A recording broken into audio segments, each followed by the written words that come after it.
Shalom, this is Watchman Alexander with my wife, Amanda, and we're going to talk to you today about the new movie by Darren Aronofsky. Did I say that right? Aronofsky? You did, Aronofsky. Right, perfect. It's called Mother with an exclamation mark after it. And it's a really weird film, just bizarre, and you're not really going to understand it unless you know what the director was thinking, when he made this, his purpose behind it. And it's really not a good thing to go watch if you're a Christian. So I wanted to warn you guys about that first of all. Please don't put your money into this, but also just be aware of the kinds of messages that Hollywood is putting out. This is going to be full of spoilers. So, if you ever intend on seeing it for whatever reason, please don't watch this. But I didn't ever plan on seeing it anyway. And then Amanda read something about it, and she told me, I think it was an interview with the director that you saw, and she told me what the meaning is that he put into the film, and she was kind of shocked by it, and I was, not surprised, but displeased with it as well. So I just wanted to let her tell you what it's all about. So the synopsis for the movie sounds like a psychological thriller. It says, a couple's relationship is tested when uninvited guests arrive at their home, disrupting their tranquil existence.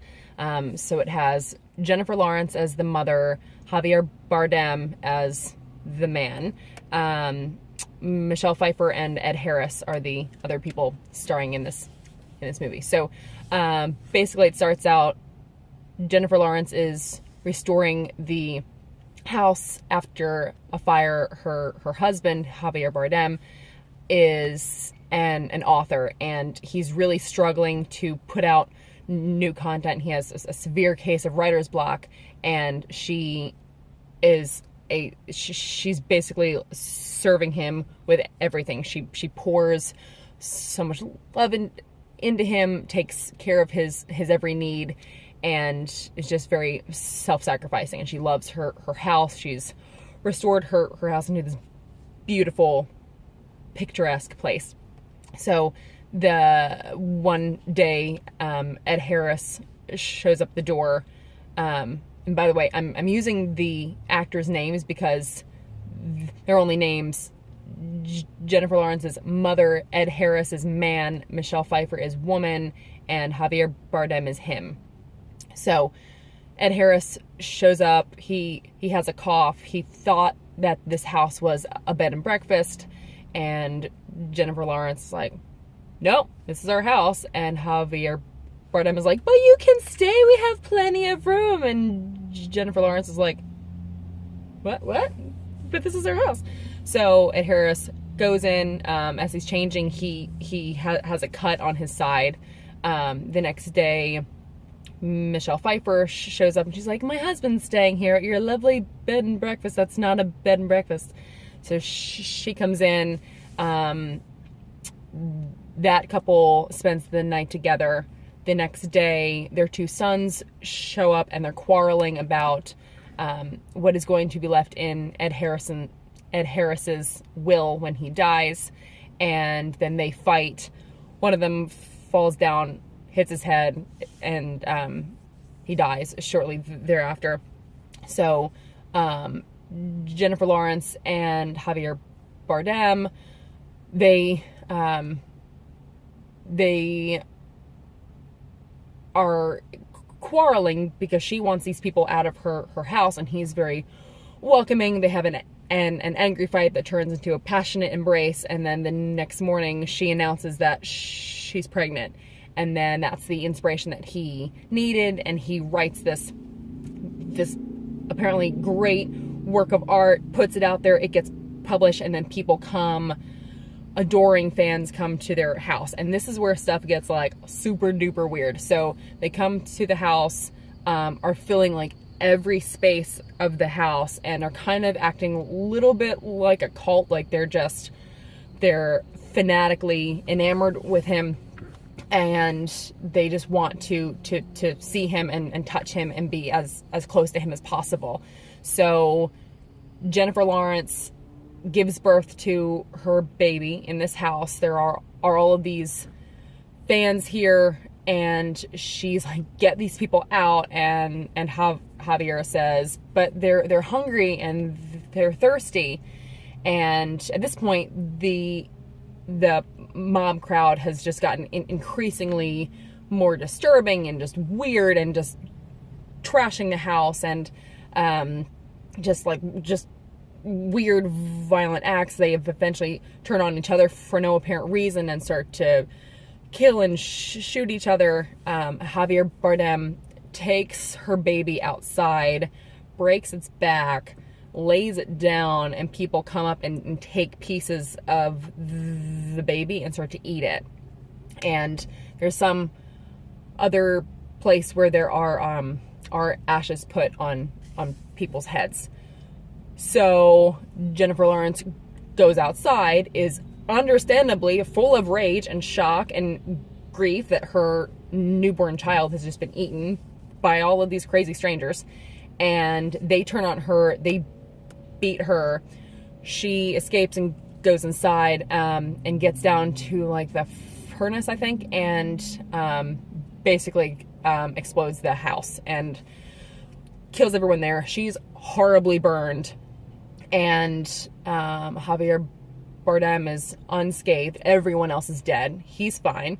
He's like, oh, my poor wife, and picks her up and takes her inside, and then says, but I need one more thing from you, and reaches through her chest and rips out her heart. And then he kind of like crushes it into this crystal, and then he puts it in a frame. Forgot to mention earlier, Michelle Pfeiffer had seen this crystal in a frame, and she had touched it, and it fell, and it shattered all over the place.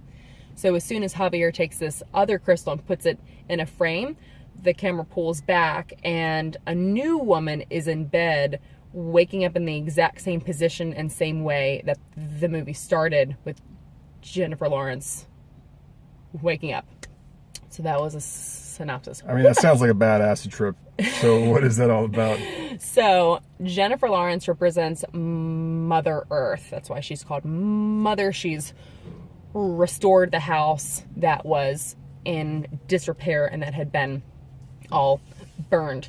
Javier Bardem represents God. He represents Yahweh as this impotent, narcissist, egotistical jerk who is increasingly unkind to his wife and who just wants all the adoration from these people coming who are killing people in his name, etc. Ed Harris is Adam. That's why he has the cut on his side. Eve is displayed in Michelle Pfeiffer because she shows up the next day, and then they have sex that night, and then the two sons show up, Cain and Abel, and then one of the sons dies. And then when Jennifer Lawrence has her baby, it is sacrificed and is taken and eaten, representing Yeshua. So so those were the main parts. So I was reading this and was also full of rage, and it was just like, what? So how is it that Mother Earth supposedly gave birth to Yeshua?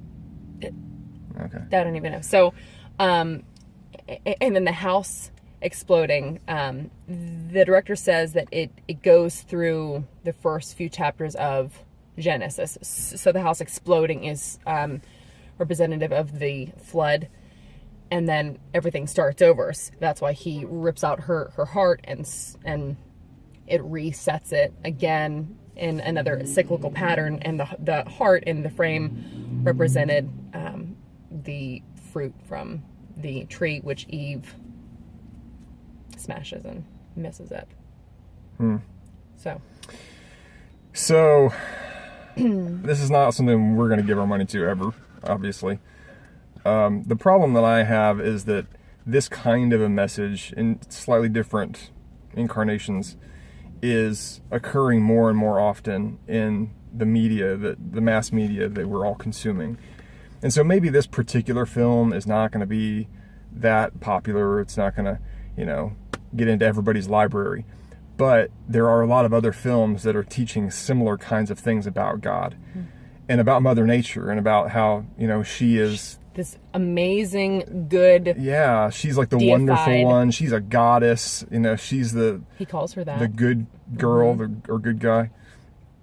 And then of course the creator God is cast in a bad light, and this is nothing new. The occult has been doing this for thousands of years, but it's new to our culture. It's experiencing a resurgence now because we've lived and grown up in a culture that traditionally gives reverence to God. You know, God bless America, and God we trust, and these things. But the idea of the occultists and Gnostics is coming back that, you know, actually Yahweh is the bad God, and some will even say that the God of the New Testament is different than the God of the Old Testament, and the God of the New Testament is the loving, good one, but the original one, he was a bad guy. It depends. There's different views on this in the occult, but basically, they want to flip the script. They want to say that, you know, the one that made us, he is, and a lot of. Let me stop there. Remember the film X-Men Apocalypse, this latest X-Men? That was a popular film because everybody loves the X-Men. And in that film, you had the main antagonist was this guy named Apocalypse, who was basically a godlike mutant who lived in early history. And part of the way through the film, you find out that he is the one who was considered to be the high god by many different cultures. So he was Ra to the Egyptians, or maybe Osiris, I don't know which one they said. He was Yahweh to the Hebrews, and he was maybe Zeus to the Greco-Romans, that kind of thing. And by doing this, they're planting seeds in people's minds. They're introducing this concept to us that, well, that God is not really who, this Yahweh is not really who you've been told that he is, and he's really not the good guy, okay? He's the one that's oppressive. He's the one that's trying to use the world for his own purposes, and he's really keeping us from being able to evolve, because in the X-Men, the ones that are fighting him are the human beings that are reaching the next stage of evolution. They're the ones who are going to rescue the world and make the world a better place and help everybody to evolve into this new state with more powers and be more godlike. But first they have to get rid of the oppressive guy that was trying to take everybody's powers and control the world. And so these kinds of messages are finding their way into films more and more. And we have to realize where this is going, because eventually that is going to be the paradigm that's presented to the whole world. And it's probably going to be not like a mutant, but more of an extraterrestrial or extra dimensional type of a storyline that's presented to us, where there are multiple races or multiple gods that are fighting for control of this world. And these are extraterrestrials or extra dimensional civilizations, maybe. Think like Q in Star Trek. Remember the Q continuum? Yes, he was awesome. It was the first character introduced in the Next Generation series. And Q was basically a really advanced civilization that had reached a level of godhood. And they had basically unlimited powers, and yet they were still, in certain ways, their character was not evolved to what it should be. It was not a perfected kind of character. And so they butted heads with the humans, and Captain Picard and the other members of the Enterprise had to convince Q that, no, indeed, we are evolving, we are becoming better, we're not the primitive and violent species that we once were, and you shouldn't just take us out of the equation, because one of these days we're going to be like you. One of these days we're going to be able to achieve this level of power. And it makes for a good story and all, but this is not biblical. This is exactly the opposite of it. It's the enemy's agenda that's being presented to us in media. And it's just like, guys, he's not holding us back. God is loving, and the Bible presents him as being merciful beyond what we can understand. And the fact is, he died for his enemies. That's how loving he is. Who does that? Only God died for somebody who hates him. And yes, there's justice. Yes, there's punishment, because God has to deal with evil because he's good, and evil can't exist forever. God has to eventually put it away from the rest of creation. Otherwise, it'll never be paradise. It'll never be a good place to be that is safe, where we won't have any more pain, no more tears, nothing more to worry about if there's still evil. So he has to get rid of evil. And that's where the enemy wants us to focus on, is say, oh, look, he's bad because he's bringing punishment, he's bringing judgment upon these things. Well, yeah, but that's because he's good. That's because he has to, for all of those who want to live in peace and love. So they're twisting this whole thing about him, and it makes me really sad, but I hope that you guys won't fall for it, and I hope that you won't put your money towards these kinds of shows. Star Trek, unfortunately, is getting more and more blatant with its really progressive teaching, its agenda, I should say.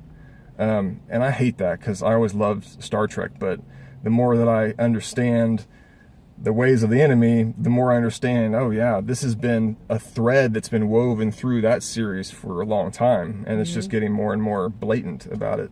So we got to be careful what kind of stuff we give our money to and support. Christian films are getting better, thankfully, so we can support that more. We can look forward to higher quality stuff coming out of the Christian world, and honestly, the more money we put towards those things, the better it's going to get. Yeah. And movies are not that important. Film and TV and stuff is not that important anyway in the grand scheme of things. So even if we have to cut it out of our lives, it's not that big a deal. All right, guys, I hope this has helped. Everybody have a blessed week. Shalom.